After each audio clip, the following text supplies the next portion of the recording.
Bonsoir à tous, bienvenue chers auditrices et auditeurs pour cette 37e émission déjà de Golasso TV. Excuse-nous pour le retard, on a quelques problèmes techniques. On nous a peut-être dit que le premier live avait été supprimé aujourd'hui, donc on va pas mettre le générique pour être certain et on va directement entamer nos débats du soir, nos débats qui risquent d'être riches et intéressants, avec deux sujets qui ont été proposés par nos auditeurs la semaine dernière. Donc un premier sujet sur les vainqueurs, les joueurs qui vont profiter de l'Euro 2020 et du report de l'Euro 2020 en juin 2021. Donc ça, ce sera notre premier sujet de la soirée. Et ensuite, nous reviendrons sur l'influence de Jorge Mendes sur le football portugais. C'est un sujet depuis la création de l'émission, qu'on n'a pas eu l'occasion encore d'aborder complètement. Donc on va le faire ce soir. Et donc pour m'accompagner, nous aurons donc Alexandre qui me remplace. Et moi, je le remplace aujourd'hui. Alexandre, comment tu vas? Ça va, merci. Donc, un peu dur ce confinement, ça devient lassant, mais on baisse pas les bras et c'est chez nous. Et donc il y a Alex et il y a aussi Dany. Dany, comment tu vas? Ça va très bien, tout à l'heure il était 7h, maintenant il est 17h. Oui, parce qu'on rappelle, tu te lèves à 15h, donc Voilà, c'est ton train de vie est totalement personnel. Donc premier sujet du soir, les amis, on va revenir donc sur les vainqueurs et sur les perdants du report de l'Euro 2020 en 2021. Le premier sujet sera, la première partie sera par rapport au poste d'arrière droit. Ricardo Pereira s'étant blessé il y a 3 semaines environ, une rupture du ligament croisé du genou à l'entraînement. Donc si l'Euro était en 2020, il n'aurait pas pu y participer, bien évidemment.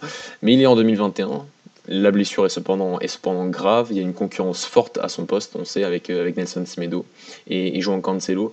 Donc je vais commencer par toi, Alex. Qu'est-ce que tu penses de ce report pour Ricardo? Est-ce que tu penses qu'il arrivera à être prêt en 2021 vis-à-vis de cette blessure et de cette concurrence qui est rude à ce poste depuis quelques saisons déjà? pour moi, c'est le grand gagnant de ce report, car le fait que cet euro soit reporté à une prochaine, il a une chance quoi, de participer, alors que si l'euro aurait été maintenu en juin prochain, il n'aurait eu aucune chance. Donc déjà, pour moi, c'est le grand gagnant parce qu'il a forcément sa blessure est de longue durée, donc il n'aurait pas pu participer. Ensuite, oui, il y a le problème de revenir à niveau. On sait que ce genre de blessure, c'est très compliqué. Généralement, il faut 6 mois pour revenir et 6 mois pour revenir à ton niveau précédent. Donc, c'est un an carrément pour revenir vraiment à un bon niveau. Est-ce qu'il sera peut-être trop tard? Peut-être qu'il va, je sais pas, peut-être qu'il va revenir rapidement. On voit qu'il y a des joueurs comme Memphis qui sont capables de revenir très rapidement. Et voilà, donc on espère qu'il va déjà un bon rétablissement pour lui.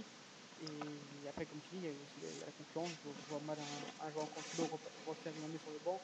Je pense que João Cancelo comment dire, que ce soit à City ou ailleurs, va faire une bonne saison l'année prochaine. Et donc, ça forcément un candidat en plus. Il y a aussi le cas de Nelson Semedo qui commence à s'intégrer de plus en plus au Barça, même s'il y a des rumeurs de départ. Mais voilà, ça va être intéressant à suivre. On va avoir une belle concurrence à 3 et voilà. Dany, est-ce que Nelson Semedo serait pas le perdant, le grand perdant? Je ne sais pas, parce qu'il réalise une bonne saison et que sur les derniers matchs importants de la sélection, c'est lui qui a été choisi par Fernando Santos. Mais est-ce que ce serait pas l'un des perdants en se disant qu'il avait peut-être une place limite assurée à cet Euro, même avec la concurrence à 3, même sans la blessure de Ricardo Pereira? Oui, parce que ça peut être le grand perdant, tout simplement parce qu'il était limite pris, il a limite été sélectionné, pardon, car Cancelo ne joue pas à City, donc il aurait mal vu être sélectionné. Si on va plus loin, Cédric est blessé, Diego Dalot ne joue pas, donc en gros, pour ceux qui ont du temps de jeu, c'est Semedo depuis l'arrivée du nouvel entraîneur à Barcelone, les seuls qui ont du temps de jeu, c'est lui et Ricardo Pereira. Après, moi, j'avoue que la saison de Ricardo Pereira est bien supérieure à tous ses concurrents, malgré sa blessure. Donc ouais, je pense que c'est aussi un perdant. Après, tout dépend de la saison qui va venir. Là, c'est un peu flou parce qu'on parle des rumeurs de départ pour lui. Je sais pas si tu l'as dit, Alex. Sur les Semedo, oui, il y a des rumeurs. Oui, il y a quelques rumeurs. Voilà. Il y a des rumeurs, ça serait lié aux problèmes financiers qui risquent de se passer du côté de Barcelone, donc il faut vendre. Et Semedo ferait partie de cette liste poste-là. Donc après, il va savoir où il pourrait rebondir. S'il rebondit dans un, je sais pas, dans un PSG et qu'il fait une saison folle, bah, finalement, il assure sa place dans la sélection. Bah, contrario, s'il passe une saison compliquée avec quelques apparitions, bah, ça risque d'être compliqué. Mais en tout cas, oui, il pouvait avoir sa place, enfin, il avait, je pense, sa place pour cet Euro s'il jouait dans 3 mois, là, maintenant. Maintenant, ça risque d'être compliqué pour l'année prochaine. Après, ce qu'il faut souligner, c'est que sur les 2 dernières années, Nelson Semedo, c'est peut-être celui qui a montré le plus de bonnes choses en sélection. Notamment lors de la finale sort de la Ligue des Nations, il a fait 2 gros matchs qui ont vraiment du coup imposé une place de titulaire et voilà. Et après voilà, c'est Ricardo Pereira, bon bah même si c'était qu'en 2018, il n'a pas su saisir sa chance contre l'Uruguay. Après on n'a pas eu vraiment l'occasion de le voir encore, mais voilà, c'est vrai que le cas Nelson Semedo était compliqué car en sélection, bah, en ce moment il fait le taf. Après, à voir ce qui va se passer l'année prochaine, mais bah, pour revenir au sujet Ricardo Pereira, évidemment ce report est super bénéfique pour lui. Est-ce qu'il est pas aussi bénéfique pour Jean Cancelo, qui sort d'une Ah saison si, compliquée, pas et le gagnant titulaire, aussi. voilà, pas titulaire à City, avec la grosse concurrence de Kyle Walker à son poste. Il a même été testé à gauche du côté de Manchester City. On sait que les premières saisons sont toujours compliquées. Enfin, c'est un peu le mythe côté Guardiola depuis qu'il a City. Les premières saisons sont compliquées. Elle avait été pour Bernardo Silva, elle avait été pour Mahrez la saison dernière. L'espoir est-ce que ce sera la même chose pour Cancelo et qu'il arrivera définitivement à récupérer, à avoir beaucoup plus de temps de jeu la saison prochaine du côté de Manchester City. Est-ce qu'on peut vraiment se passer d'un joueur comme Cancelo et de sa créativité à un poste aussi reculé sur le terrain, Alexandre? Bah ouais, comme tu dis, c'est l'un des grands gagnants aussi. Voilà, je pense, comme j'ai dit précédemment, il ne refera pas une saison quasi blanche comme ça sur le banc. Je pense qu'il va intégrer les principes de Guardiola s'il y reste, bien évidemment, les coachs espagnols. Mais c'est vrai que c'est pour moi le latéral droit. C'est vraiment un meneur de jeu. Enfin oui, parce que maintenant les meneurs de jeu n'existent plus, mais on peut être meneur de jeu arrière droit. Et voilà, c'est vrai que parfois il te trouve des passes. Il a une qualité technique qu'on n'a pas au poste de latéral droit. Et ce serait top de l'avoir justement pour l'Euro 2020, en 2021. En 2021. Maintenant, voilà, est-ce qu'il va continuer à progresser parce qu'on sait qu'il a encore des lacunes, notamment défensives. Donc, à voir. Je ne sais pas ce que toi tu en penses, Dani. Bah, sur ça, je vais te rejoindre totalement. Pour moi, Cancelo, c'est, je pense, vraiment le joueur que j'affectionne le plus à ce poste-là, dans le monde du foot. Voilà, je suis pas objectif, hein, mais quand il est en forme, c'est vraiment impressionnant à voir jouer. Pas forcément défensivement, même si c'est pas mal, mais surtout offensivement. Ce qu'il peut produire dans la créativité, dans leur contrat. Après, c'est pareil, c'est que c'est aussi un joueur qui est pas souvent régulier. Enfin, par contre, les saisons où il a fait une saison complète, à part peut-être à l'Inter et on va dire peut-être ses 2 premières saisons à Valence. Mais après, le reste, c'est bof. Juste c'est bof. Là, cette année, bah, on savait qu'à City, ça allait être plus compliqué. Et en même temps, il a un concurrent qui est plutôt bon. C'est Walker. Reste à voir. Peut-être que c'est aussi une chance pour lui de voir cet Euro reporté. Mais ça serait embêtant de ne pas le voir parce que ça ferait quand même... si on prend 2016 et 2018, ça ferait quand même 3 grosses compétitions, on le voit pas du coup. Parce qu'on le voit, en fait, on l'a vu à aucune grosse compétition. C'est ça. Jamais. C'est embêtant pour un joueur de son envergure.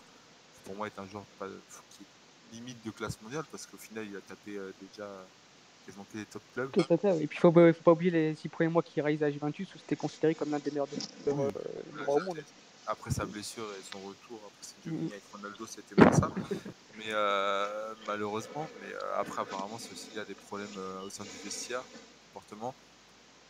Il n'y a pas longtemps d'ailleurs, il y avait une interview de lui en fait sur l'application Fika Play où il parlait de sa formation et où il expliquait que il a toujours eu des problèmes de comportement. Ça même au sein de la formation. C'était un joueur assez foufou, donc peut-être que ça se ressent encore maintenant. À la Juve, c'était le cas. City, pour l'instant, on n'entend rien de spécial. J'espère que ça va se gommer un peu avec le temps. Et ça serait bien pour lui et on espère le voir l'année prochaine. À l'Euro, pardon. Ouais, totalement. Donc on a fini sur les arrières droits. Un autre sujet qui a fait débat sur la conversation, est-ce que Renato est perdant ou gagnant du, du report de l'Euro. Je vais laisser, enfin, j'ai envie de laisser la parole à Dany parce que c'est son fils ou son frère, je sais pas, ils ont le même âge pourtant. Même Euh, chose, hein. mais voilà, je commence par toi, Dany. Est-ce que c'est pour toi, est-ce que c'est positif? Ça change rien. De toute façon, il aurait participé cette année, donc l'année prochaine, s'il n'y a pas de blessure et qu'il n'y a pas de méforme, comme pour tous les joueurs d'ailleurs, si on peut le dire, ça changera pas? Ou est-ce que ça peut être un danger que ça soit reporté d'un an? Alors, d'abord, je vais tout simplement me mettre de la partie des gens qui trouvent que il est perdant. Donc, les arguments en tout cas qu'on a eu dans la conversation, et je pense que peut-être d'autres personnes ont, parce que je pense pas que notre ami Sergio soit le seul à le penser, je pense que ça peut se comprendre après tout, c'est que apparemment, bah, vu que Renato n'a jamais fait plus d'une saison complète, enfin là c'est sa première grosse saison complète, on n'est pas sûr de le revoir aligner une deuxième saison complète, parce que dans le passé ce n'était pas le cas. Sauf que dans le passé, faut revoir tous les contextes, c'est-à-dire que même si c'est compréhensible, il faut aussi pas s'arrêter qu'à des chiffres, il faut aussi voir les cas à chaque fois. Il fait 6 mois Benfica, il part. Donc là où, par exemple, ça pourrait être un problème actuellement, c'est si en fin d'année il part de Lille.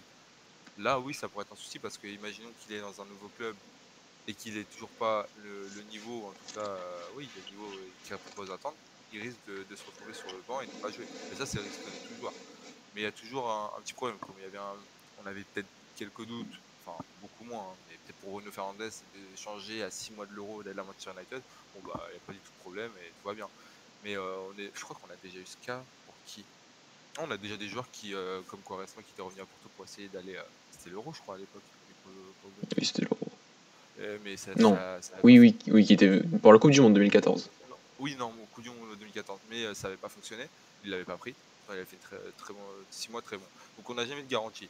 Mais dans le cas Renato, pour revenir à Renato, si il reste à Lille, et c'est ce qui va se passer, pour moi, c'est plus logique parce que toutes les parties ont à gagner avec ça. C'est-à-dire que Renato pourra s'affirmer en Ligue 1, même s'il est déjà pour moi un des joueurs clés de Lille, c'est le cas actuellement pour ce qu'il montre et de ce que dit son coach et les autres joueurs dans l'équipe quand il parle de Renato, c'est que c'est incroyable de l'avoir dans l'équipe et à ce niveau-là.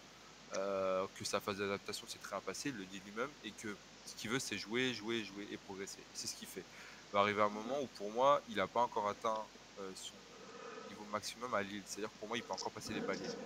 Et pour moi, ça va passer par une deuxième saison et potentiellement une affirmation aussi en Europe. Je dis pas que Lille, l'année prochaine, s'il se qualifie en Ligue des Champions, je sais pas comment ça va se passer, s'il joue la Ligue des Champions, doit être dans les deux premiers. Mais je dis que par exemple, s'il faut une très bonne campagne de poule et que même éventuellement ils vont en Ligue Europa et que Renato participe grandement à ça, il aura déjà passé un cap parce qu'au niveau européen, bah, il aura évolué, il aura performé. Donc c'est déjà bénéfique pour lui.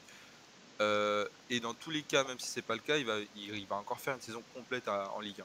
Et je ne vois pas comment on peut me dire que Renato ne sera pas titulaire l'année prochaine parce qu'il le sera, sauf blessure. Tout simplement parce que Lille compte le vendre. Et ça a été très clair quand ils l'ont acheté, c'est qu'ils comptent le vendre. C'est un joueur qui va venir. Et la politique de Lille, c'est très simple. On recrute pour faire de la plus-value sur notre transfert. Il en coûtait 18 millions, je crois, 18 ou 20. Wow. Ouais, ce qui compte faire, c'est faire une plus-value dessus. Parce qu'en plus, ça avait déjà dit, ils savent très bien qu'ils peuvent le vendre beaucoup plus cher. Donc quand il aura atteint ce potentiel max, bah, il partira. Quand je dis potentiel max, pour moi, c'est le maximum que Lille peut en tirer. Parce que pour moi, Renato devra passer un cap en évoluant dans un plus grand club et là, se confronter à des plus gros joueurs, des plus grosses équipes. Pardon. Mais pour en revenir au sujet principal, du coup, l'Euro, non, pour moi, il n'y a pas de risque pour Renato. Il n'est pas perdant. Certes, ça aurait été limite plus rassurant pour lui de l'avoir là parce que bah, sauf blessure, là, il aurait joué, c'est sûr. Surtout quand on connaît Fernando dos Santos et l'amour qu'il lui porte, on va dire. On va dire que vu que il a été à l'Euro 2016 et que c'est un joueur en fait qui lui apporte un profil qu'il n'a pas chez d'autres joueurs. C'est un joueur qui peut jouer dans l'axe, comme il peut jouer sur le côté, comme il a fait l'Euro 2016. Bah, tout ça compte pour Santos et on l'a déjà vu même en septembre, il avait été appelé en sélection alors qu'il n'avait même pas encore fait une apparition à Lille. Donc Santos compte sur lui. Faut pas oublier que c'est quand même si c'est qu'un titre, c'est quand même un Golden Boy. Donc c'est un joueur sur qui on a mis de l'espoir. Donc s'il joue et qu'il performe, bien sûr qu'on le voudra en sélection. Comme c'est le cas pour Félix, comme c'est le cas sûrement dans d'autres joueurs pour d'autres nations. Mais pour moi, non, Renato n'est pas perdant. Il le sera seulement s'il y a une blessure ou s'il part. Mais la blessure, on ne confond pas ça, mais je ne pense pas qu'il partira. C'est pas dans son intérêt, pas dans celui de Lille, sauf s'il y a une grosse offre, mais je pense pas que ce sera le cas. Alexandre? Oui, Alexandre. Déjà, faut tuer, c'est que les débuts à Lille n'étaient pas faramineux pour Renato Sanchez. Donc il commence la saison lentement, il a un peu décrié, même je me rappelle après une prestation des champions où il est critiqué à fond. Ensuite il y a sa blessure, donc voilà, il commence vraiment sa saison quand novembre-décembre. Et un poste de milieu droit, donc un poste de milieu droit où c'est pas vraiment son poste, donc c'était juste pour reprendre un peu de confiance. Et là, ça fait que depuis janvier qu'il joue à son poste de milieu défensif. Et voilà, du coup, c'est un joueur qui performe que quand il est en confiance. Et à Lille, il sera enfin, il a tout pour être en confiance. Et comme on voit en ce moment, il est rempli de confiance. Et je doute que l'année prochaine ça change. Au contraire, il est dans ce club. Il va apprendre les français. Le langage, ce sera plus un problème pour lui. La concurrence va être moindre, parce qu'on va revenir après, mais je pense que des mecs comme Pizzi, etc., eux, ce sont eux les grands perdants. Donc forcément, cette année, déjà que c'était pas sûr. Moi, contrairement à Dani, je suis pas sûr qu'il aurait fait l'Euro, parce que déloger un Pizzi, c'est assez compliqué. Mais donc l'année prochaine, pour moi, il n'y a pas de débat. C'est en plus un joueur on n'a pas de genre du profil de Renato en sélection. Et voilà, donc pour moi, avec tous les éléments que je viens de citer, je vois pas comment il peut être perdant de ce report-là. Très bien pour le Renato. Les troisièmes, enfin, j'ai englobé ça pour le groupe des grands gagnants, enfin des gagnants, c'est les jeunes. Les jeunes, Trincão, Diogo Leite, Thiago Jallo, j'en avais donné Robben Vinagre, c'est peut-être même Jetson, Florentino, lui qui aura encore une saison peut-être pour montrer pour redevenir titulaire à Benfica. Tous ces jeunes-là, il y en a surtout il y en a qu'on a envie absolument de voir en sélection dans un avenir proche, comme Trincão, comme Vinagre, qui lorsqu'il joue est très bon du côté de Wolverhampton. Il y en a qui on aimerait les voir et on en a surtout besoin d'eux, j'ai envie de dire, par rapport à notre transition qu'on fera sur les perdants. C'est des Diogo Leite, c'est des Thiago Jallo. Pour le poste de défenseur central, qui est un poste qui est vieilli grandement même. On s'attendait, surtout quand on voit Pépé et Fonté, on s'est dit que ce serait la dernière campagne et qu'après ça, bon, à 35 et 36 ans, les deux, ce serait fini. Là, il reste une saison à jouer, et est-ce qu'on tirerait pas un petit peu encore sur la corde du côté de ces deux-là, et qu'on aurait besoin de 109 qui sont peut-être Diogo Leite et Thiago Jallo? Qu'est-ce que vous en pensez, les gars? Pour moi, je pense qu'il sera encore titulaire les prochaines ligues, parce qu'ils vont éventuellement perdre Gabriel, qui est importance vers Everton, ou surtout la première ligue. Et je vois pas donc Lille changer toute sa défense en un seul été. Donc je pense que Koffung va refaire une saison. Donc forcément, s'il joue à Lille, il sera à l'Euro. Et après, oui, Diallo, c'est forcément aussi un grand gagnant, parce que je pense que l'année prochaine, il sera titulaire au LOSC. Et quand on connaît la qualité du joueur, s'il est titulaire à long terme et en enchaînant les matchs, je ne vois pas comment on peut se passer de ce joueur en sélection. Après, pour le CAPEP, je sais pas, c'est peut-être différent, mais c'est pareil, c'est compliqué de se passer d'un tel joueur en sélection. Ils sont perdants au niveau de leur âge, mais est-ce que vraiment une année de plus, c'est vraiment embêtant? Je ne sais pas, il faudra peut-être plus les gérer. Et quand on sait qu'une compétition telle que l'Euro, c'est sur du court terme, donc je pense que leur expérience et même leur qualité de joueur seront bénéfiques. Les jeunes qui vont commencer à pousser, comme Jallo et Diego Leite, mais moi c'est surtout au poste de latéral gauche, parce que je vois bien Robben Vinagre être titulaire l'année prochaine à Wolverhampton, et forcément quand on connaît la déficience qu'il y a au poste de latéral gauche, on peut prédire que Robben Vinagre sera en sélection l'année prochaine et pour l'Euro. Avant de donner la parole à Dani sur les jeunes, sur le cas Fondé, j'ai l'impression quand même que qu'il a donné une dernière saison prime la saison dernière, que cette année déjà il est un peu moins dans le coup, j'ai envie de dire. Enfin, forcément, il a 35 ans, donc les performances devaient bien baisser un jour ou l'autre. Donc voilà, donc j'ai vraiment peur que la saison d'après, ça soit déjà la saison de trop, mais vraiment de trop, quoi. Donc c'est mon inquiétude, mais c'est une inquiétude qui est logique vis-à-vis d'un joueur qui arrive vers les 36 ans, même si c'est un homme qui a une hygiène de vie irréprochable. Et pour Pep, déjà cette année, ça a été un peu plus compliqué au niveau des blessures. Donc c'est un joueur qui se préserve, pas préserve, c'est peut-être un peu fort, mais qui déjà ne fera pas, si la saison avait été jusqu'à son terme cette année, n'aurait pas fait une saison complète du côté du FC Porto à cause des blessures. Donc ça reste nos deux tauliers, plus Ruben Dias bien sûr, mais il faut bien quelqu'un à côté de Ruben Dias en sélection. Donc voilà, c'était mon inquiétude par rapport, et c'est vrai qu'un Thiago Jallo, comme tu l'as dit Alex, ce serait, en plus il apporterait quelque chose un peu de neuf au niveau de la relance, au niveau du jeu, donc ce serait quelque chose de très très intéressant de voir un Thiago Jallo émerger la saison prochaine, ce qui serait logique vis-à-vis du départ de Gabriel du côté de Lille. Dany, sur les jeunes, qu'est-ce que tu en penses? T'as parlé de Jetson, moi j'avais te donner le cas plus de la parole sur Florentino. Est-ce que lui c'est un grand gagnant s'il avait vraiment envie de faire l'Euro cette année? Oui, parce que je pense que cette année c'est un peu compliqué pour lui. Enfin, c'est une saison à mi-temps parce qu'il commence bien, il se blesse, il revient, c'est plus compliqué. Et là, il est barré par une bonne concurrence, on va dire, avec Weigl et Gabriel Tarap.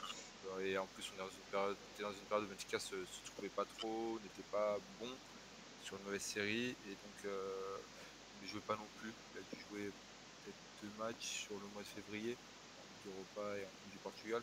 Donc c'était frustrant pour lui. Son agent l'a dit en plus aujourd'hui, hier, j'ai vu ça, que voilà, il pouvait partir au Milan, mais que Benfica l'avait bloqué parce qu'ils comptaient sur lui, ils veulent qu'il s'affirme chez eux et qu'ils veulent voir Florentino passer près chez eux.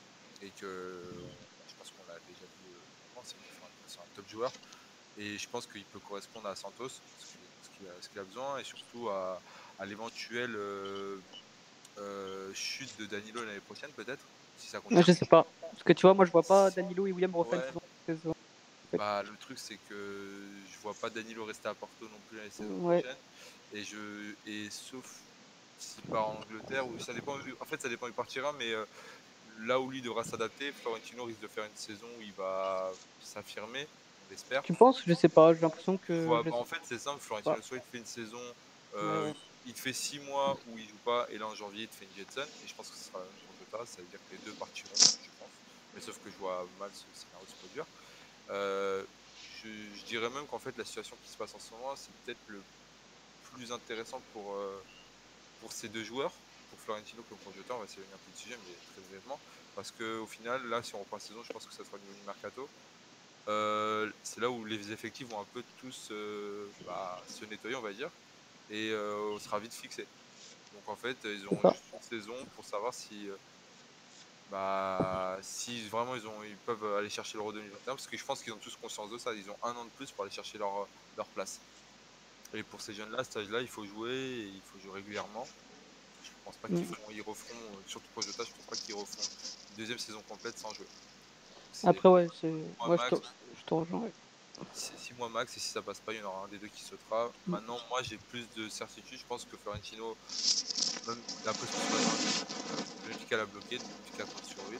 Je pense qu'on aura le départ d'un nouveau, Samaris ou quelque chose comme ça, et que Florentino restera, s'adaptera, non, mais il retrouvera son niveau, et qu'il a éventuellement une place à aller gratter à l'Euro. Je pense que oui, c'est un gagnant pour moi, Florentino. Moi, non, il n'a pas été encore convoqué jusqu'à maintenant. Je vois pas en quoi il est perdant que maintenant, en fait. Non, perdant non, mais je vois pas. Enfin, j'arrive pas à me dire c'est un gagnant parce que déjà il y a à son poste. On enlève William Carlo qui est considéré comme un 8 dans Santos. Mais voilà, Neves pour moi c'est Neves, quoi. On n'a plus besoin de parler là-dessus. Enfin, il réalise une top saison en Première Ligue. Je pense que l'année prochaine il va sûrement partir dans un top club en Angleterre ou ailleurs. Et après, t'as le cas Danilo qui risque d'être en concurrence peut-être avec Florentino, mais je vois pas Danilo refaire une saison aussi moyenne que cette année. Je pense que cette année, la motivation n'était plus là, et qu'un départ est primordial pour lui. et je pense qu'il va revenir à son réel Bien niveau. sûr, mais où Hugo? Comment? Où? Où? Je ne sais pas, mais Là, celui de Romain, il y avait Everton l'été dernier. ouais. Donc voilà, tout Après, dépend voilà, de la saison qu'il je fera. pense Mais qu'il après, suffit lui, je veux qu'il dire joue, qu'il. tu sais, qu'il Bien joue, sûr, qu'il a son temps de jeu, il sera convoqué par Fernando Santos Ça, on le sait. et Florentino, on n'a aucune certitude sur son temps de jeu, mais au mais contraire. tu vois, mais je vois plus pour le coup, vu ce qui se passe actuellement, je vois pas Florentino, je l'aurais jamais vu partir à l'Euro. Mais là, avec plus de temps, Ah oui, bah le truc c'est que si il joue au c'est sûr, Florentino et qui performe toute une saison, je le c'est vois ça, que oui. progresser. Et Oui, s'il bien sûr. progresse, on voit très bien vers où il peut aller. Et Mm. Danilo, à son âge, je le vois pas, même si voilà, il donne énormément à la sélection. Et je pense qu'il pourra donner encore si on a mieux. Bah après, moi, c'est toujours ça mon problème, c'est que si je vois qu'un Florentino expose toute la saison, je vois pas comment on pourra pas l'appeler en fait. Même si j'enlève aucun crédit à Danilo, hein, mais je vois pas que Danilo devenir, enfin, progresser énormément. Je pense que là, il arrive à son niveau max. C'est son niveau max, c'est les saisons où il a été énorme. Je pense que c'est ça son réel niveau. Et Florentino, on l'a pas encore vu. Et même en l'ayant pas encore vu, il y a un moment où c'était possible qu'il soit convoqué. En tout cas, on en parlait. Je pense que s'il réalise une grosse saison, je le vois. Ça peut arriver Après, la saison prochaine. faut pas oublier que l'année prochaine, il y a l'Euro U21. Ouais. Donc, du coup, ce serait peut-être encore lui plus intéressant de faire cet Euro-là pour la suite de sa progression que de partir à le vrai Euro. Je pense que pour l'instant, il est pas primordial enfin, pour moi, il n'est pas encore Ouais, mais c'est à primordial au double groupe. tranchant parce que le dernier U21 que je me souviens qu'on avait eu, on avait eu un Renato qui était retourné aussi en C'est ça. U21, etc. Ça avait pas été super pour ces joueurs-là, on s'était fait sortir en poule. Donc, à voir. À voir. Les Après, gars, enfin, juste pour rebondir un peu là-dessus, sur les jeunes, celui pour moi qui a le plus de chances de participer à l'Euro, c'est Pedro Neto. j'ai oublié de l'évoquer tout à l'heure, mais tu as raison. Ouais. En fait, tout à l'heure tu parlais de Trinker, mais Trinker, pareil, ça dépend. Partir au Barça, au niveau du temps de jeu, est-ce qu'il y aura du Ouais. temps de jeu, enfin, tu vois, c'est Est-ce compliqué. qu'il partirait pas en prêt derrière? Voilà, En fait, moi, je vois bien le scénario partir en prêt dans un Valence, en fait, Ouais, juste pour s'adapter. Pas juste qu'il soit bloqué, parce que si en fait il y a un Dembélé qui va revenir de blessure aussi, ouais. c'est compliqué d'aller chercher une place. Je dis pas que c'est impossible, je dis juste que bah, pour l'Euro, ça peut être plus compliqué si il s'affirme pas. C'est dur de s'affirmer au Barça. Ah, mais après, il peut s'affirmer imaginons qu'il soit prêt à Valence, il peut s'affirmer à Valence et être appelé à l'Euro. Oui, Ah C'est oui, pas, c'est pas ah oui, impossible. en fait, ça Donc, dépend de ça. En ça fait. dépend, oui, ouais, oui. Je Il y a pense que, beaucoup de ça dépend. C'est je- juste ça. oui, voilà. Je pense que ça va dépendre, comme tu as dit, aussi de sa préparation au Barça l'été prochain. Ça va dépendre. Voilà, il y a des joueurs qui se révèlent au niveau d'un coach parfois à cette période-là de l'année. Donc, pour lui, il y aura une carte à jouer. Et en cas de prêt, je pense que ce sera surtout dans un club d'un standing à peu près du Football Club de Valence. Donc, pour Trinca, on verra la saison prochaine. Et pour Neto, lui, c'est vrai qu'il est plus dans une situation plus stable, parce que c'est ça. logiquement, il sera titulaire la saison prochaine à Wolverhampton et qui continuera sa progression aux côtés, on l'espère, de Nuno Espirito Santo, qui, on l'espère, bien sûr, restera entraîneur des Wolves la saison prochaine. Est-ce que vous avez un gagnant en particulier qu'on n'a pas évoqué depuis le début de l'émission, ou est-ce qu'on peut passer au perdant, si on peut? Un gagnant. Ouais, vas-y, Denis, après Euh, j'en citerai un autre. Rien, je vais juste me rappeler de lui déjà. Je l'avais tout à l'heure. Non, non, oui, je sais pas si vous avez vu le chat, pardon, il y avait Sergito qui nous disait que s'il a été un gagnant, Ferro est un super gagnant. Ah, j'ai pas lu ça. Vite fait évoquer ça rapidement. Moi, mon point de vue, bah, je pense que c'est compliqué. Ferro, c'est compliqué depuis quelques temps. Il y en a qui disaient qu'il jouait qui jouait pas 100%, sauf que en fait les lacunes qu'il a là, c'est des lacunes qu'on voyait déjà en B. Après oui, il y a beaucoup de choses qui sont un peu grossies en ce moment, peut-être par l'absence de Gabriel, mais pour Ferro, oui, ça peut être un gagnant, mais je le vois pas comme un super gagnant. Je veux dire, même si quand il était au sommet, c'est-à-dire l'année dernière, il n'avait pas été appelé. J'étais été appelé en tant que quatrième défenseur. Et encore, il y avait un joueur qui avait été blessé, donc il avait été appelé par la suite, en septembre. Je vois plus Slade par exemple être appelé rapidement si un titulaire à Porto que Ferro en faisant une Ouais. campagne. Et Après, rien n'est impossible, on peut peut-être voir les deux, mais je pense j'attends plus de Late par exemple c'est ça. que Ferro en fait. Pareil, ouais. Je pense Même que au niveau de l'âge, Leite, etc. ouais. Il y en a un qui a une marche plus importante selon moi. Ouais, je suis d'accord. J'adore les deux, hein. Enfin, Je plus suis Ferro, d'accord. mais Après, au niveau d'un joueur qu'on n'a pas cité qui peut être un grand gagnant, bah, c'est Raphaël Léao aussi, tout simplement. ouais, voilà, Qu'on- c'était ça, exactement. ouais, Je voulais qu'on- parler de Léon qui, pour moi, tout dépend de ce qui va se passer à Milan, est-ce qu'il va rester ou non, mais déjà, en fait, pour moi, il a tout pour être avec nous la saison prochaine, en fait, à l'Euro de 2021. Ce Quand on serait connaît, inhumain ouais, de ne pas le voir quand surtout tu qu'on connais son on n'a potentiel. pas, ouais, on n'a pas en plus un joueur de son style qui perd fort comme ça et défense. Enfin, voilà, techniquement, c'est peut-être ce qui se fait de mieux aussi au Portugal, enfin, niveau puissance, rapidité, etc. Donc, s'il est titulaire à Milan, peut-être Zlatan, etc., j'ai du mal à voir comment Fernando Santos peut s'en passer. Après, est-ce qu'il serait compatible avec celui devant pour les Ouais, titulaires, c'est plus compliqué. Mm. C'est un autre schéma. Ouais, c'est le débat. il restera quand même quelques matchs amicaux à Fernando Santos pour essayer de nouvelles formules en vue de l'Euro 2021. Exactement. C'est peut-être Santos ce grand gagnant dans tout ça. Bah, Ouais, il se refait l'année de plus. donc on va passer aux perdants. Et le premier perdant qui m'est venu tout de suite à l'esprit, on en a évoqué un petit peu tout à l'heure, c'est Pizzi. Toi Alex, tout à l'heure tu as dit que même si l'Euro avait été cette année, Pizzi aurait été... non pardon, si l'Euro avait été cette année, Pizzi aurait quand même été convoqué au détriment d'un possible Renato Sanchez. Moi personnellement je pense le contraire, parce que je trouve que Pizzi, bon, il a marqué 25 buts cette saison, ce qui est un total très très honorable, voire même excellent pour un milieu de terrain, hein, même si c'est un milieu de terrain offensif. Mais depuis le mois de janvier, c'est absolument pas ça.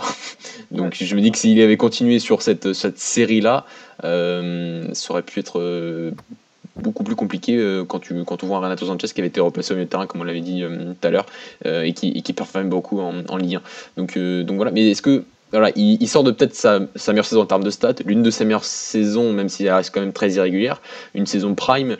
Est-ce que il est capable de refaire la même la saison prochaine? Personnellement, je ne suis pas certain. Je vais donner la parole, Dani. Mais est-ce que ce serait pas lui le grand perdant d'un possible Euro? Parce qu'on a l'impression que c'était un peu voilà, lui entre le 23e et le 24e joueur. Et le 24e joueur ne va pas à l'Euro en fin de saison.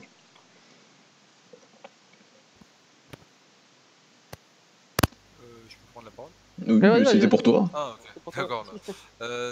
Moi, est-ce que je le vois refaire la même saison en termes de chiffres, non. Parce que pour moi, il a été, voilà, il a eu beaucoup, si on compte les coups d'arrêt, etc. Il a eu, je crois 4 ou 5 pénaltys, je sais plus. Il a marqué 8 pénaltys. 8 pénaltys, ok. 8 pénaltys, si on enlève les 2 loupés, il aurait pu être à 10. Ouais. Bon, il faut les mettre quand même, hein, voilà, mais Oui. je veux dire, c'est un peu gonflé en termes de stats. Après, il réalise un très bon début de saison, comme d'hab. Après, moi, je le vois encore faire deux très bonnes saisons. En fait, ça dépendra juste du niveau de Benfica, mais je sais que quand le Benfica joue au top niveau, il peut jouer au top niveau. Pour l'instant, le seul concurrent qui risque d'arriver, c'est Pedrinho. À voir s'il sera en 9,5, mais s'il n'est pas en 9,5, ça sera vraiment le concurrent direct de Pizzi. Et de ce que j'ai vu, il peut causer beaucoup de soucis à Pizzi. Et en fait, c'est à double tranchant. Soit il se vite la place de Pizzi, soit vu la concurrence, Pizzi peut élever son niveau de jeu. Après, pour moi, en termes de stats, on ne fera pas la même saison. Par contre, il peut encore faire une bonne saison, sauf que je ne le vois pas progresser plus. Je le vois maintenir un niveau et commencer à régresser. Je ne le vois pas faire mieux en fait. Pour moi, le Pizzi, on a vu son niveau, c'est très très bon. Pour le championnat portugais, c'est très très bon. En Europe, il faut qu'il soit régulier. En sélection, il est très complémentaire avec les autres joueurs. On a pu voir ça avec Bernardo, etc. Sur le match contre le Luxembourg, par exemple. Et aussi pendant les premières phases de Ligue des Nations. Il avait, je crois, contre la Pologne. Pologne, Italie, il a fait les 2 premiers matchs. 2 très très bons premiers matchs. Je l'avais trouvé bon aussi. Donc c'est plus un genre qui peut être intéressant, mais pour moi qui peut être remplaçable. En fait, pour moi, il y a des joueurs dans son profil. Enfin, je trouve par exemple que si Trinkan fait une bonne saison et que Pizzi fait une très bonne saison, je donne peut-être la priorité à Trinkan. Si Trinkan fait une saison bonne en Espagne, bah, je vois plus Trinkan aller à l'Euro que Pizzi. Maintenant, c'est juste une question d'âge aussi. Il a déjà 30 ans. Il a atteint son niveau maximum, pardon, et Bah, en plus, c'est une question d'âge, mais aussi une question de profil. Des joueurs comme Pizzi, il y a Bruno Fernandes, il y a Bernardo Silva qui sont des créateurs, etc. Et c'est vrai que si on compare avec ces deux joueurs-là, donc Bernardo Silva et Bruno Fernandes, Pizzi est quand même un cran en dessous. Et voilà, donc après, il sera en concurrence avec des mecs comme Renato qui ne sont pas du tout de son même profil. Enfin, je parle pas de profil, mais au niveau du nombre de joueurs, du 23e ou 24e joueur. Et si vraiment, ouais, si comme cette année, il y a un doute entre un mec comme Renato qui a un profil de box-to-box et un Pizzi qui a un profil plus de créateur, bah forcément, on va privilégier le box-to-box car on en a pas. Et Jack cette année, c'est compliqué, même si oui, je sais pas s'il serait parti à l'Euro. Moi, je pense que au vu de sa saison, ça serait mérité, mais Jack, pour là, il y avait un doute. Alors pour l'année prochaine, à moins qu'il fasse encore une saison meilleure dont j'ai des doutes, je pense que c'est vraiment le grand perdant. Il est très dépendant de Du Benfica, jeu, ouais, c'est ça. du jeu de la fin de Benfica. Mm. Là, dernièrement, ça faisait 2 mois, c'était pas bon, mais si on retient que novembre-décembre, tu le prends tous les jours, surtout que c'était dans la continuité avec le match du Luxembourg. Donc ça dépend en fait, pour l'année prochaine. Mais oui, il y a beaucoup de joueurs dans son profil. C'est un très bon joueur, je trouve, mais après au niveau international, je pense qu'on peut, on peut s'en passer. Surtout quand on voit qu'il fait en Ligue des Champions, c'est pas non plus, c'est pas faramineux. Donc, c'était mieux cette année. Il a quand même été plus intéressant malgré notre faible niveau de jeu. C'était quand même dans les bons matchs. C'était lui qui a apporté ce qu'il fallait. Enfin, si on va prendre Leipzig, le match contre Leipzig et le match contre le Zénith. Les 2 derniers matchs en fait où il est très bon. Il me semble non, le premier match contre Leipzig. Si il joue contre Leipzig à l'aller, mais je me souviens. J'ai un doute, je sais plus. Si, il joue. Oui, il joue. C'est lui qui donne même le ballon pour resservir sur face-à-face loupé, si je ne me trompe pas. Mais en Europe, c'était déjà plus intéressant, mais voilà, je ne vais pas le juger sur cette campagne-là. C'est compliqué. Il faut voir sur le long terme, mais le problème, c'est que c'est l'année prochaine. Ce sera un petit succès. Est-ce que vous voyez d'autres perdants, les gars? Moi, j'en vois Mario pas. Rui. Oui. Mario Rui, Pizzi, Guedes. Enfin, pour moi, Ouais, il y en ça a dépend. plusieurs qui m'ont dit Maintenant, que c'était Guedes, un après, gagnant. ça peut être un gagnant parce que en fait, c'est un joueur jeune qui peut.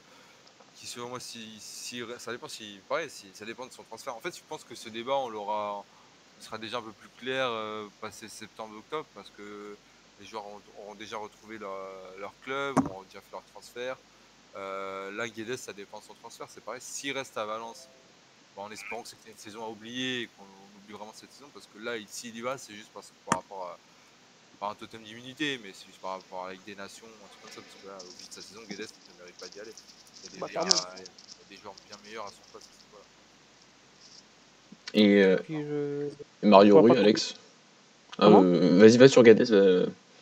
Surtout que je le vois plus aucune progression. Enfin, pour moi, il a atteint son pic il y a 2 ans, après son retour au PSG.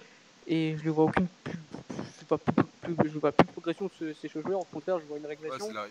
Et quand tu vois ses concurrents qui sont largement plus forts que lui, je pense, comme Diogo Jota ou Rafa Silva, j'ai du mal à voir comment ce joueur peut aller à l'Euro et je sais pas s'il va refaire. Après, peut-être que l'année prochaine il fera une top saison et je vais totalement me tromper, mais ça fait déjà 2 saisons qu'il est dans le dur et je vois pas comment il peut monter la pente. Moi, c'est plus cette saison en fait qui m'a perturbé parce que si je ne me trompe pas, il a eu des blessures. Après, il était pas titulaire. C'est en début de saison que Valence change de coach. Oui, en tout début de saison, dès le mois de septembre. En tout début de saison, Marcelino, je crois qu'il se fait limoger. Ça crée un problème aussi au sein du club. Donc le contexte est un peu particulier. Là où on le voyait chez Valence comme un homme fort, il ne faut pas oublier qu'ils l'ont payé comme 50 millions, je crois.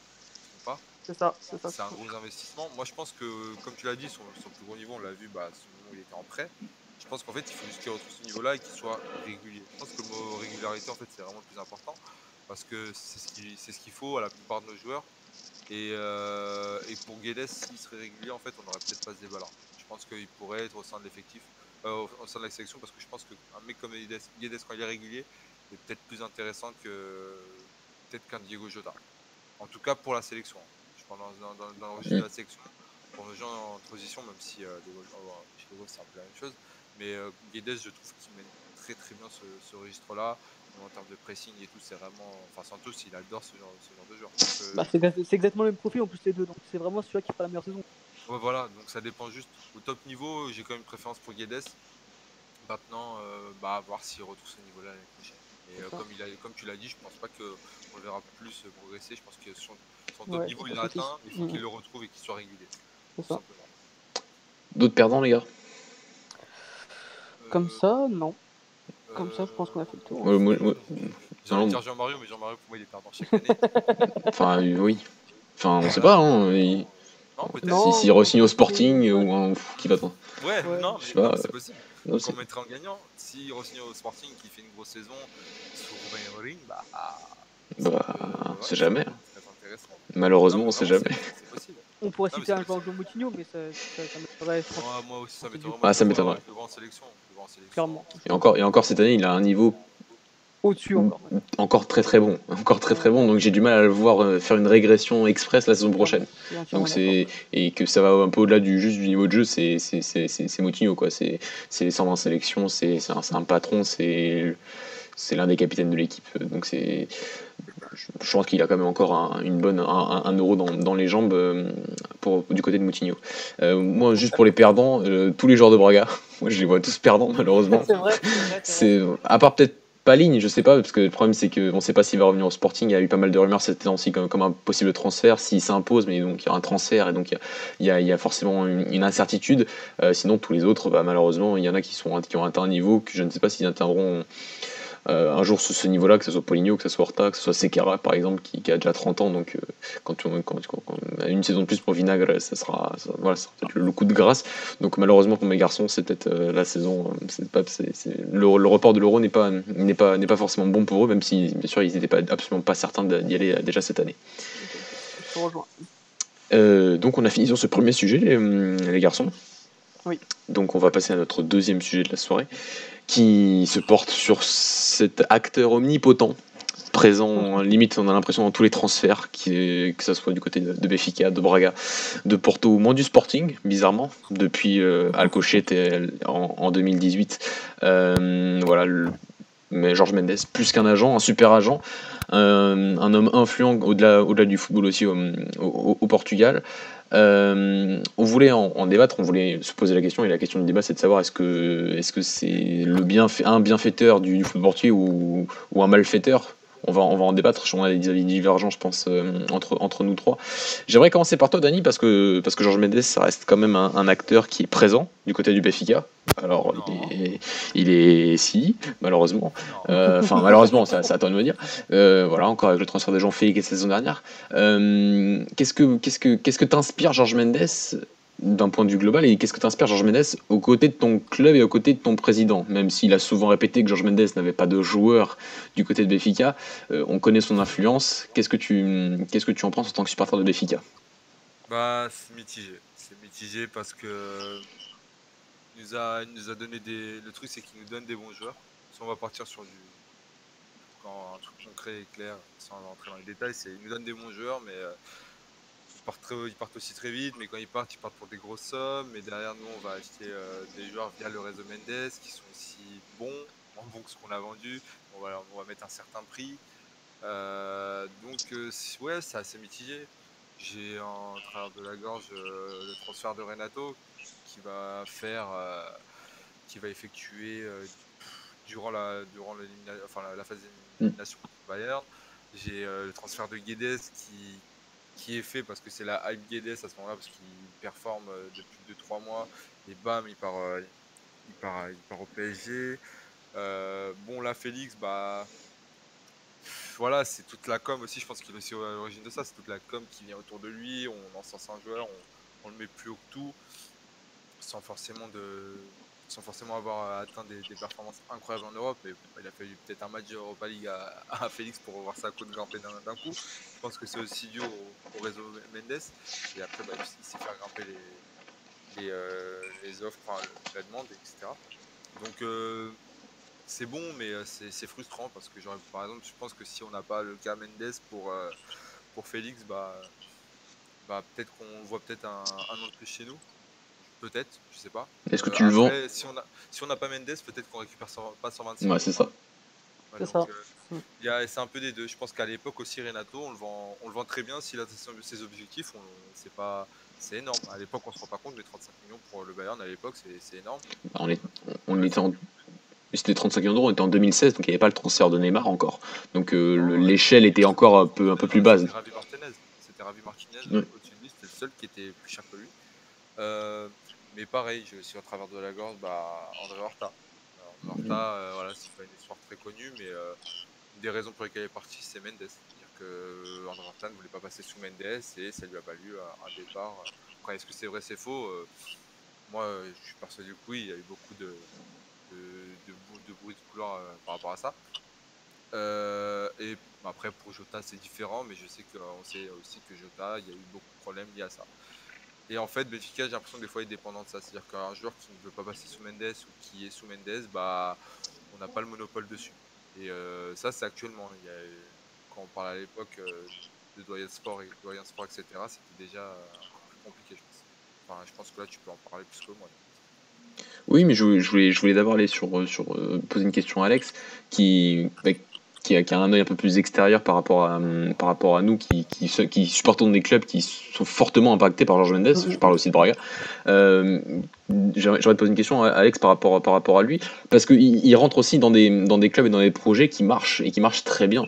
On prend le cas de Wolverhampton aujourd'hui, on se dit c'est un directeur sportif incroyable, même avec ses joueurs de son cercle, de son cercle portugais, de son cercle de la Liga NOS, il a quand même réussi à créer une équipe qui a peut-être les moyens d'aller chercher une Ligue Europa cette saison, en seulement 2 ans et demi. On a... Non, de Wolverhampton. Là, je te parle. Mais je vais parler de Famalicão aussi, par rapport à ce club qui a repris avec l'investisseur israélien Ilan Ofer l'année dernière, et qui aujourd'hui est une équipe qui sera pas sur le podium, mais qui réalise une très belle saison. Je voulais aussi parler du cadre Wave, qui est un club qui s'est limite allié à Jorge Mendes depuis de nombreuses saisons, et qui est aujourd'hui le 6e club qui a le plus de saisons consécutives en Liga NOS, pour un club qui a peu de moyens sur le papier, qui a peu d'infrastructures. Ils enchaînent une 12e saison consécutive en Liga NOS, ce qui est bien pour un club de cette envergure-là, quand on sait qu'on est dans un championnat où les petits clubs peuvent très très vite se retrouver limite en 3e division. On prend le cas de Harok aujourd'hui, qui est en 3e division. Donc il a aussi, quand on a l'aide d'un super agent comme lui, bah, on reste en première division, et on est toujours dans un bon contexte. Alex, quelle est ta vision sur Jorge Mendes? Un bienfaiteur ou un malfaiteur pour notre football portugais? Bah, comme Dani a dit, c'est mitigé, mais déjà, moi j'apprécie l'homme. Enfin, quand on connaît son histoire, quand on sait à quel point il a galéré pour en arriver là, et quand on a lu même son livre, etc., qui nous raconte un peu tout ce qu'il a fait. Moi, j'ai du respect pour cet homme qui est parti de rien, qui aujourd'hui est l'agent le plus influent du monde. Donc j'ai un énorme respect pour cet agent-là. Après, oui, bien évidemment, tout n'est pas tout rose. Il est lié à beaucoup d'histoires, comme récemment avec les affaires de blanchissement, etc. Mais après, au niveau comment dire, de ses compétences sportives, il a plus rien à démontrer. Enfin, comme tu l'as dit, dès qu'il rentre dans un club, ce club réussit.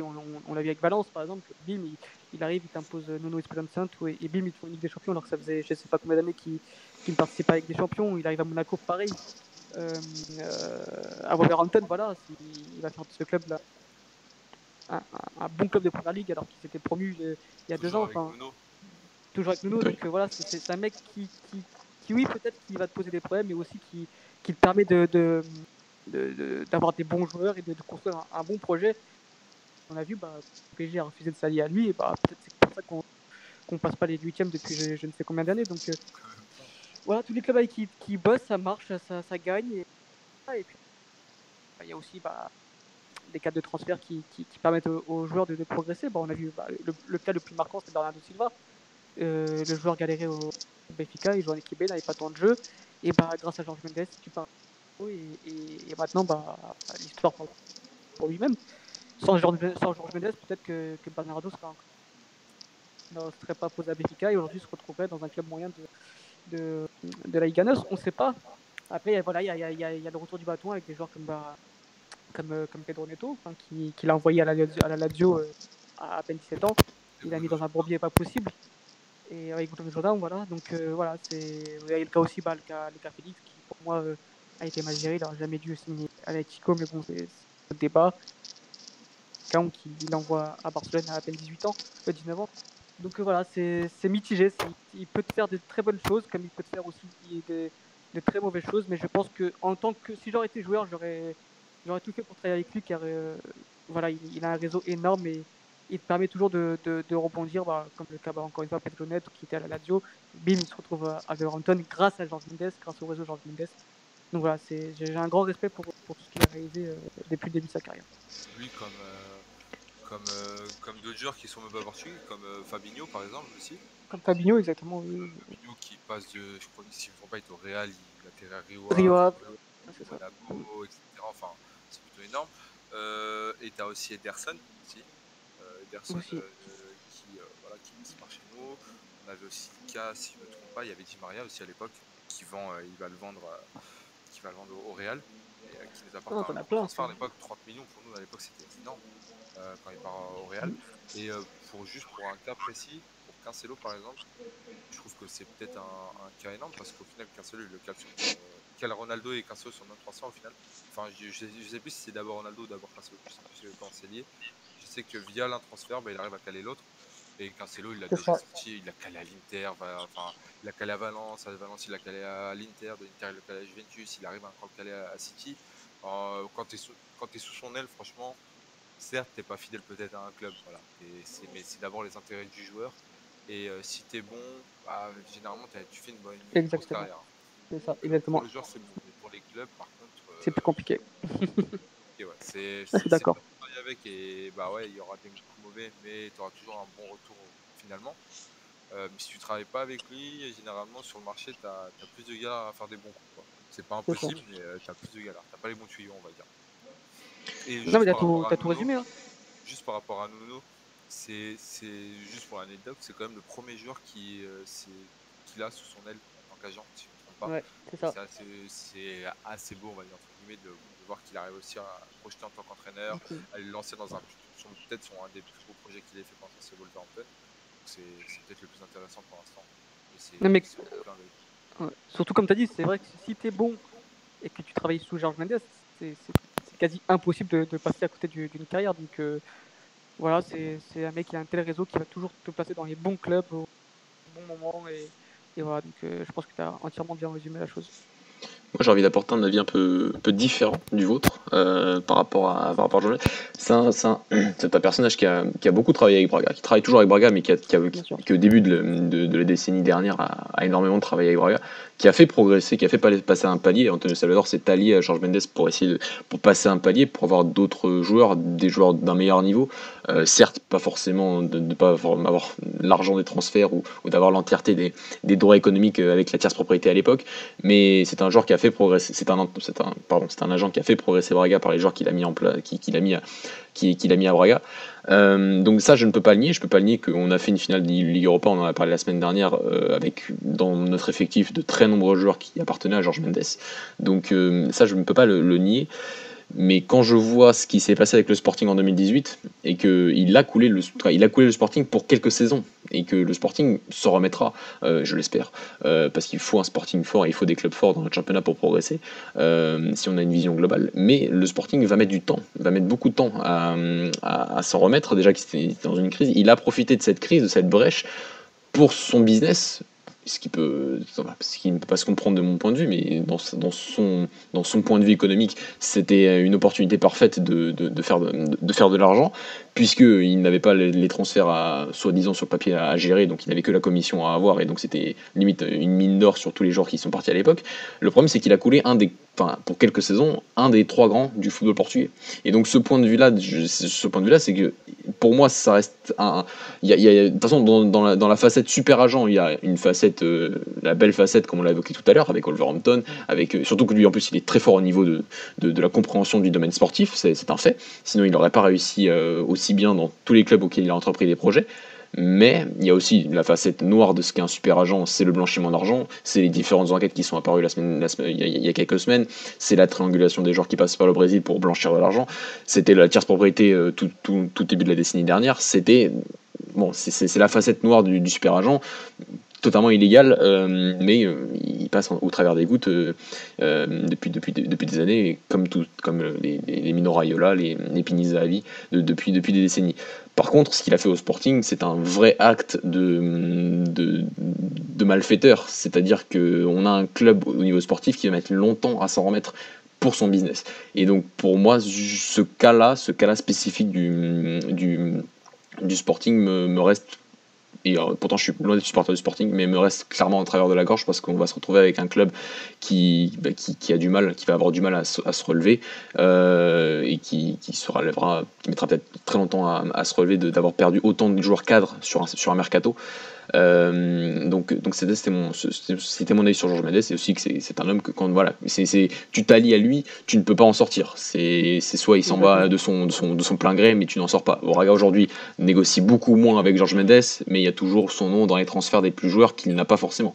Pedro Neto il l'avait pas au début, il a préparé la Suisse, mais Trincão n'est pas du tout son agent, et pourtant il y a quand même la commission qui va pour lui. Donc quand tu es sous Georges Mendes, même si tu as envie de t'en sortir, ça s'explique, ça s'explique un peu comme Jean-Félix, c'était pas son agent, mais il est là, il travaille avec les clubs, c'est comme ils vont trouver une combine de conseillers de ce genre de choses. Sur Trincão, c'est les rumeurs qui sont apparues, j'attends bien sûr le rapport des comptes de la saison prochaine pour voir un peu plus clairement ce qui s'est passé, mais on voit déjà pour les cas de Pedro Neto et de Bruno Jordan qu'il a pris des commissions importantes sur des joueurs qu'il n'avait pas à la base.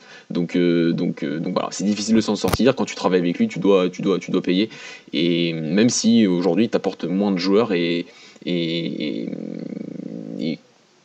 la plupart des joueurs de Braga ne sont pas de son réseau sur le papier, en tout cas surtout la partie brésilienne et quelques joueurs portugais, comme tu l'as dit, Horta n'est toujours pas chez lui, Jean Novaes n'est toujours pas chez lui, donc tu as d'autres joueurs qui sont pas, voilà, t'en as plein, et pourtant dès qu'ils partent en transfert, bizarrement tu as une commission pour lui. Est-ce que c'est une sangsue, hein, vraiment, c'est dur quand t'es un petit club, c'est dur de ne plus avoir son influence au-dessus de ta tête. Mais voilà, c'était mon avis sur Georges Mendes et sur ces différents cas. J'aimerais conclure sur lui, les gars, vous poser une question. On a souvent parlé de son influence qu'il avait sur la sélection, surtout au niveau du temps de Paulo Bento. Il me semble qu'il était agent de Paulo Bento à l'époque, donc c'était pas. Il y avait ce spectre des joueurs qui étaient appelés selon le fait qu'ils étaient sous Mendes ou pas. Aujourd'hui, je pense que c'est bien évidemment beaucoup moins le cas parce que Fernando Santos n'est pas un homme qui se fait influencer, je pense, comme ça. Je crois qu'il n'y avait pas d'agent en plus, je crois. Enfin, oui, donc je pense qu'il n'en a plus besoin maintenant. donc, Mais à l'époque, il y avait ce spectre-là. Qu'est-ce que ça. Est-ce que vous pensez que c'est encore d'actualité? Je ne le pense pas personnellement, mais est-ce qu'à l'époque ça vous faisait plaisir d'avoir des joueurs sélectionnés en fonction de leur appartenance à Georges Mendes? Non, car je critiquais ce qu'ils faisaient en équipe de France avec Bernays et Laurent Blanc, etc. Donc forcément, je suis contre le fait qu'un agent impose des joueurs en sélection. Maintenant, aujourd'hui, voilà, on est débarrassé. Je pense que je pense pas, je ne crois pas du tout que Georges Mendes influe quelque chose à la sélection, mais voilà. Ouais, J'espère mais après, qu'à l'avenir, ça ne se reproduira pas. Il y a un truc, c'est qu'il a aussi les meilleurs joueurs portugais en même temps. La majorité sont sous son aile, donc en même temps, ça devient plus compliqué. Si tu regardes là, quasiment tous les top joueurs qu'on a en sélection, c'est sous Mendes. Donc il y a plus vraiment d'influence, mais parce qu'au final, tous les joueurs, tous les meilleurs passent sous Mendes. Majoritairement, c'est ça. C'est plus compliqué. C'est pas faux. Ouais, voilà. C'est pas faux, mais est-ce qu'on pourrait au moins dire que quand même sa plus grosse réussite, c'est peut-être aussi Ronaldo? Ah, ben ça, on a plus Ronaldo, Mourinho. Oui, Mourinho, Ronaldo. Après, moi, je parlais juste de joueurs, je parlais pas d'entraîneur. Mais voilà, quand même Ronaldo, et je pense que comme Ronaldo en parle, c'est comme un père pour lui. Et je pense qu'il lui doit beaucoup. Et je pense aussi qu'il a quand même fait beaucoup d'argent grâce à Ronaldo et vice-versa. Ça aussi, je pense qu'on peut le dire. Oui, bah Georges Mendes, c'est de très nombreux transferts très, très médiatiques. Il y a eu le transfert Falcao, il y a eu les transferts bien sûr de Ronaldo, il y a eu le transfert de Mourinho de l'Inter à la Real Madrid qui semblait être une consécration à l'époque. Il réunissait ces deux poulains dans le plus grand club du monde, donc c'était soi-disant un aboutissement. Oui, bien sûr, mais c'était l'époque où il était très grand. C'était une époque où il était, où lui, par les joueurs et par les entraîneurs qu'il avait dont il était l'agent, était à leur pic, que ce soit Ronaldo, que ce soit Mourinho. Aujourd'hui, il y a quand même quelques affaires, notamment les Panama Papers, qui ont mis un coup à son business sur ces dernières années. Mais c'est vrai que cette époque-là, début des années 2000, fin des années 2000, début des années 2010, il était, si on peut dire ça, à son prime au niveau d'agent, quoi. C'était impressionnant. Ce métier-là, il a quand même pas révolutionné, mais en termes de com, ça a commencé à plus celui de Un peu l'agent italien de Pogba. Mino Raiola. Raiola. Ouais. Raiola. C'est un peu là qu'il y a eu toute la hype au final sur. Il y a eu beaucoup de plus quoi.